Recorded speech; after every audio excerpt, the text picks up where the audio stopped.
এই বেহায়া নারী, বেপর্দা নারী, এতগুলো পাউডার সুনু ফেয়ার অ্যান্ড লাভলি ডইলা যে রাস্তায় দেখাইলা বেড়াইতে রে, আমি দুইয়ালাও কা, আমি যে ধোকা দিছি তারে।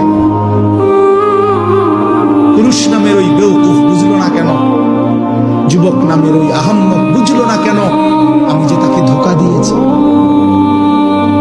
এজন্য বেহায়া নারী ধোকা দেয়, বেপর্দা নারী ধোকা দেয়, মোবাইলের অশ্লীল নারী তোমাকে ধোকা দিচ্ছে, তোমার চরিত্র নষ্ট করে দিছে, তোমার হাতকে তোমার নাপাক করে দিছে, তোমার লজ্জাস্থানের সক্ষমতা নষ্ট করে দিচ্ছে, তোমার কোমরের শক্তি নষ্ট করে দিতেছে, তোমার যৌবনের হিম্মত বরবাদ করে দিতেছে। এর চাইতে বেশি যে আমি আর বলতে পারলাম না। আমার ওস্তাদ সামনে, আমার